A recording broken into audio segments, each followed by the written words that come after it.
Baik, bismillahirrahmanirrahim. Assalamualaikum warahmatullahi wabarakatuh. Waalaikumsalam warahmatullahi wabarakatuh. Baik teman-teman sekalian, alhamdulillah bertemu lagi dengan saya Bagas Kurniawan, mahasiswa STAI Lukman Al-Hakim Hidayatullah Surabaya, yang mana di sini saya akan memaparkan beberapa tugas saya di mata kuliah Manajemen Strategi Organisasi, yang mana saya mengambil dari BMH, salah satu badan amil zakat tentunya di lembaga kita Hidayatullah. Di sini saya akan meminta sedikit keterangan apa sih itu BMH, karena di sebelah saya ada Ustadz Asep Juhana, beliau sebagai salah satu pengurus di Baitul Mal Hidayatullah, yang mana beliau juga adalah perintis tentunya yang di BMH Bandung ya, yang mana juga beliau sebagai dewan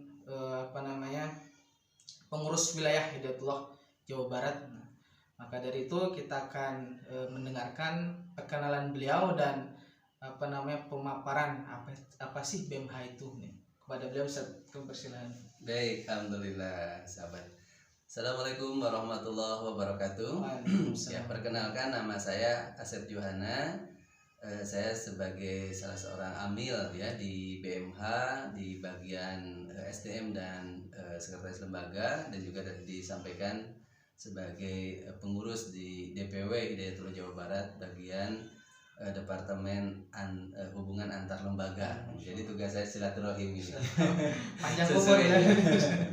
Ya, alhamdulillah ya sahabat sekalian, ini ketemu dengan Kang Bagas ya. Beliau adalah sebagai mahasiswa STAIL ya. Alhamdulillah saya sangat senang sekali nih malam hari ini bisa bertemu dengan calon pemimpin masa depan.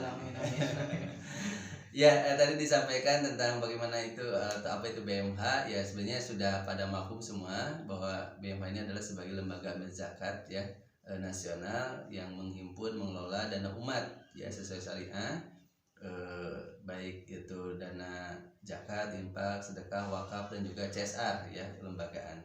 Yang tentu dalam pengelolaannya juga kita menggunakan beberapa program-program, Kang Bagas ya. Jadi salah satunya program yang menjadi core BMH ini adalah tentang dakwah dan tarbiyah ya. Karena memang BMH ini untuk mendukung bagaimana visi dan misinya dakwah Hidayatullah. Sehingga jadi perjuangannya atau pergerakannya, pertama BMH ini mempunyai program yang bisa mencerahkan. Makanya ditugaskan tuh dai-dai. Ya, jadi untuk mencerahkan ini salah satu yang menjadi sasaran itu adalah dai. Karena dai ini kan dakwah ya. Jadi berdakwah, jadi mencerahkan umat. Makanya BMH mendukung gitu. Ya, mendukung program dai untuk mencerahkan ya. Yang kedua adalah program pencerdasan. Nah, mencerdaskan umat dengan program apa? Dengan pendidikan. Makanya memberikan beasiswa, mendirikan pesantren-pesantren ya, juga meningkatkan atau upgrading ya para guru-guru dan sebagainya gitu kan, memberikan juga santunan kepada anak-anak yatim dan duafa, para penghafal Al-Quran. Ini adalah untuk upaya untuk mencerahkan, mencerdaskan. Yang pertama mencerahkan, yang kedua mencerdaskan ya.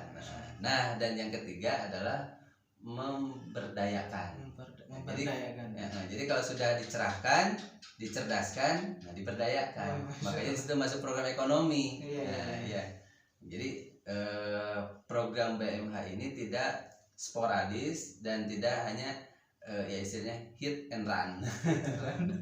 Ya, ngasih langsung tinggalkan enggak, tapi memang berkelanjutan. Makanya ada program yang kita usung itu ya, diantaranya ada program Bina Desa gitu ya.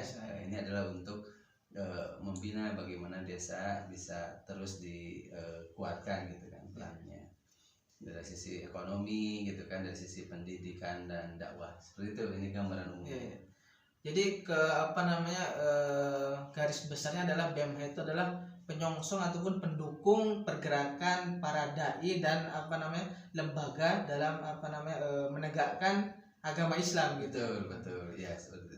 Jadi untuk mungkin beberapa pertanyaan dari saya tentang program, gitu kan? Ya. Jadi banyak program-program dari BMH ya tadi mencerahkan, mencerdaskan, memberdayakan, gitu kan?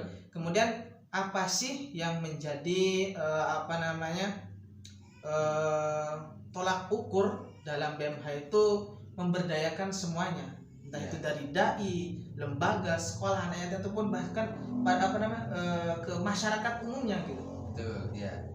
Jadi kita itu ada barometer ya, artinya ada istilahnya KPI ya kalau di ini. Jadi istilahnya ada untuk mengukur bagaimana program ini berjalan dengan baik atau tidaknya ya. Sehingga pertama kita ada assessment ya untuk jangan sampai kita memberikan program itu tidak sesuai dengan kebutuhan. Ya, jadi ada orang ya istilahnya ini dari sisi dai contohnya kan itu. Dai ini butuh istilahnya tuh motor. Nah, ya akhirnya kita berarti memberikan motor ya. Jangan sampai nanti ketika dia butuh motor malahan kita kasih pancul cangkul. Tidak sesuai gitu kan. Nah, makanya kita ada asesmen dulu tuh. Terus awalnya memang kita memberikan konsumtif tapi kita tingkatkan dengan produktif. Nah, makanya ada tolak ukur keberhasilan dakwah itu. Pertama, kalau dai ini dalam mengajar ini kan awalnya yang tidak bisa membaca Al-Quran, itu dilihat nanti bagaimana sebulan 2 bulan itu apakah orang yang tadi awalnya tidak bisa membaca Al-Quran bisa membaca Al-Quran. Jadi ada perubahan. Nah, sehingga tolak ukur dari program ini berhasil atau tidaknya itu ada perubahan, ya, perubahan dari sisi mustahiknya. Nah, dari sisi dai-nya juga ada perubahan. Anak-anak, contoh yang memang program beasiswa untuk santri tahfidz, ya, yang awalnya tadi belum bisa atau mungkin baru 1 juz, ya, bulan berikutnya menjadi 2 juz, sehingga ada laporan. Nah, ini yang menjadi tolak ukur keberhasilan dari sisi program itu ada laporan. Ya, laporan baik laporan dari para ya kalau PIC-nya di lapangan atau juga kita langsung terjun untuk memantau ke situ ya, seperti itu. Jadi banyak ini kan program ataupun tolak ukur yang mana BMH ini terus menyongsong pergerakan para dai, guru, bahkan masyarakat pada umumnya untuk bagaimana bisa mengenal apa sih Islam itu. Betul. Nah, kemudian kan ini kan tadi mencerahkan, mencerdaskan, memberdayakan. Betul. Semua kan menyongsong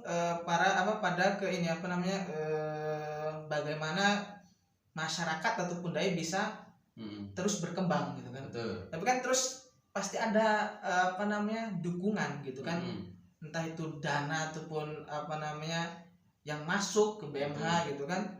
Terus bagaimana bisa mendapatkan semua entah itu yang tadi kebutuhan dari motor ataupun kebutuhan semua dari para dai gitu kan. Bagaimana bisa mendapatkan itu semua gitu.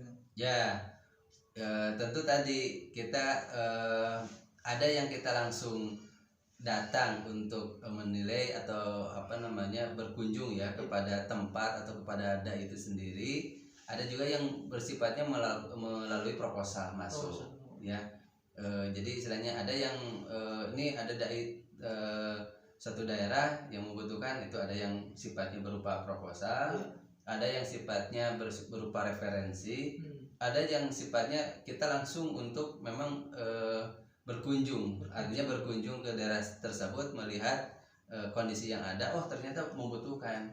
Rata-rata daerah-daerah yang pedalaman ya, yang itu ada di itu kan mereka ikhlas ya, untuk berdakwah di situ kan gitu. Tidak ada fasilitas, tidak ada transportasi dan sebagainya kan gitu. Nah, kita ketika melihat para dai yang bertugas seperti itu supaya terjaga gitu ya keistiqomahannya, ya dai juga kan manusia ya,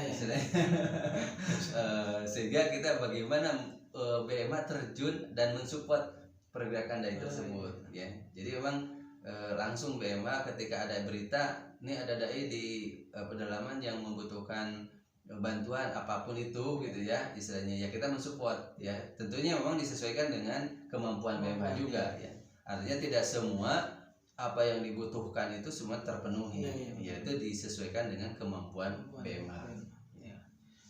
Alhamdulillah. Jadi kemudian untuk mencarikan semua itu kan hal bagaimana bisa memenuhi kebutuhan para dai gitu kan, kemudian di lembaga pendidikan masyarakat gitu kan, pasti kita mencari donatur. Betul. Ya. Donatur yang mana bisa kita percaya untuk membantu kita. Gitu. Betul. Terus bagaimana sih teknisnya bisa cross check para donatur gitu agar bisa bergabung pada kita. Ya. Betul ya. Jadi ada bahasa tak kenal maka ta'aruf. Bukan tak kenal tak sayang. Jadi istilahnya ketika kita menyapa calon donatur dulu kan gitu ya, nyambang baru nyambung kan gitu. Menyapa dulu baru nanti istilahnya ada pendekatan dulu ya. Tidak ujug-ujug kita meminta, Pak minta uangnya dong untuk membantu program kita, nggak seperti itu. Tapi kita juga melihat mengenalkan dulu gitu kan, bagaimana program BMH, bagaimana BMH itu lewat ya tadi ada sifatnya meme ya, ada sifatnya sekarang kan sudah online juga kan gitu ya, ada online ada offline. Kalau yang offline ya kita datang silaturahim, memperkenalkan diri bahwa kami adalah di lembaga zakat yang mempunyai program ABCD kan gitu. Ketika saya tertarik nih dengan program pendidikan, akhirnya ya kalau seperti itu Pak mangga zakatnya infaknya ke kita kan gitu. Jadi ada semacam silaturahim dulu, pendekatan dulu untuk memperkenalkan dulu program-program yang ada. Nah tadi sifatnya bisa offline atau bisa online. Kalau online juga sama, kita memperkenalkan diri dulu gitu kan, pendekatan dulu, silaturahim dulu gitu kan, baru ketika tertarik ya dia membantu mensupport ya, alhamdulillah kita menjadi bagian dari donatur untuk dan setelah kita dapat donatur itu kita juga kasih informasi kalau itu sifatnya programnya secara khusus. Ketika dia mau meminta kita menawarkan program pendidikan beasiswa santri ya, kita berapa bulan kemudian kita laporkan ini Pak santrinya yang Bapak bantu, seperti itu. Jadi prosesnya ta'aruf dulu, setelah ta'aruf memperkenalkan BMH, memperkenalkan diri, terus menyampaikan programnya, baru ketika ada orang yang ikut bergabung menjadi donatur ya baru kita ya istilahnya layani seperti itu. Ya, jadi semuanya itu butuh proses bagaimana bisa mengambil hati para donatur.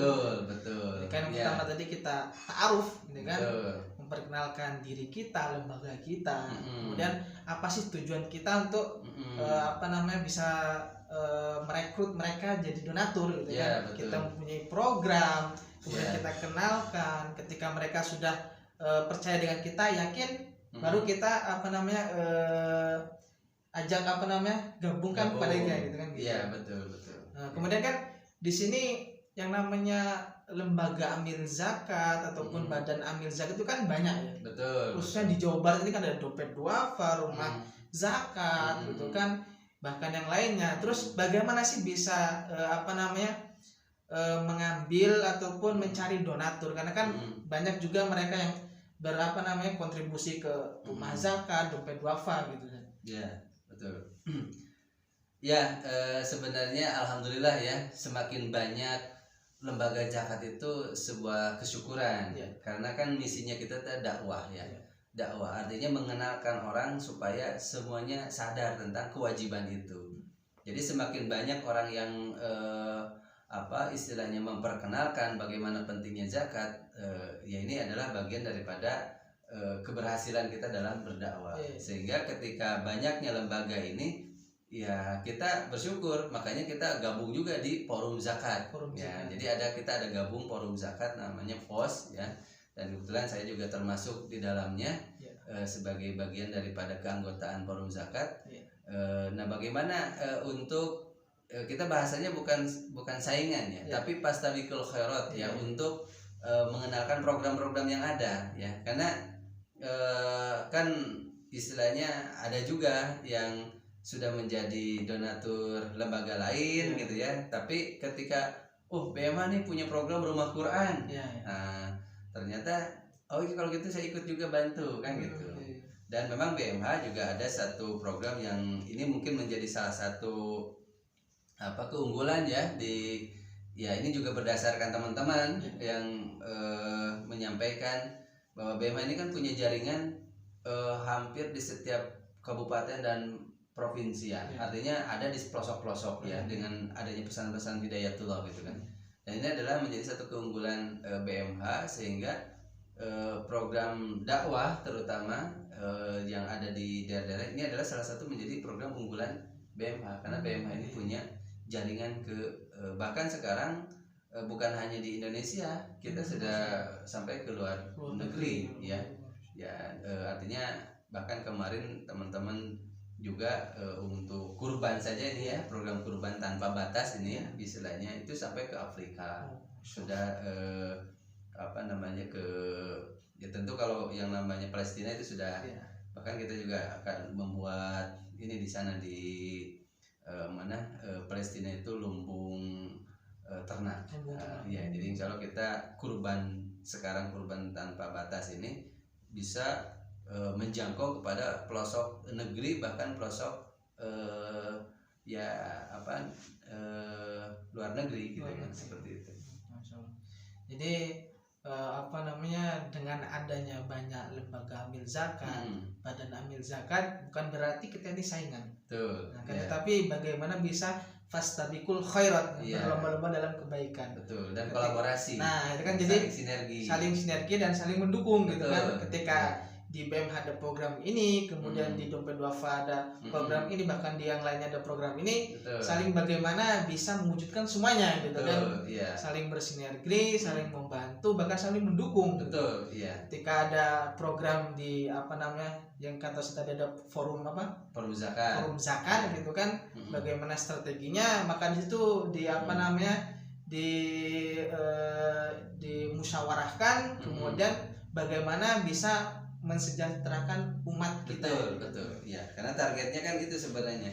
Targetnya kita itu adalah untuk membantu masyarakat, istilahnya yang tentu yang 8 asnaf itu ya, yang lebih fokus kepada fakir miskin gitu kan di situ.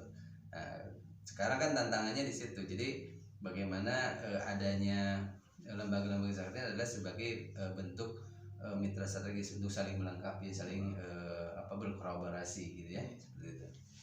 Jadi seperti itu teman-teman, sedikit wawancara ataupun sharing kepada Ustadz Asep, yang mana beliau adalah salah satu amil zakat di Baitul Mal Hidayatullah. Kemudian kita juga mendapatkan ilmu bagaimana sih BMH itu bisa mensupport semuanya untuk kebutuhan dakwah. Kemudian ada untuk dai, ada guru, ada lembaga pendidikan, bahkan masyarakat yang sekiranya butuh pelayanan dari kita akan terus support mereka gitu kan. Betul. Jadi mungkin itu yang pertemuan yang dapat kita bincangkan gitu kan. Untuk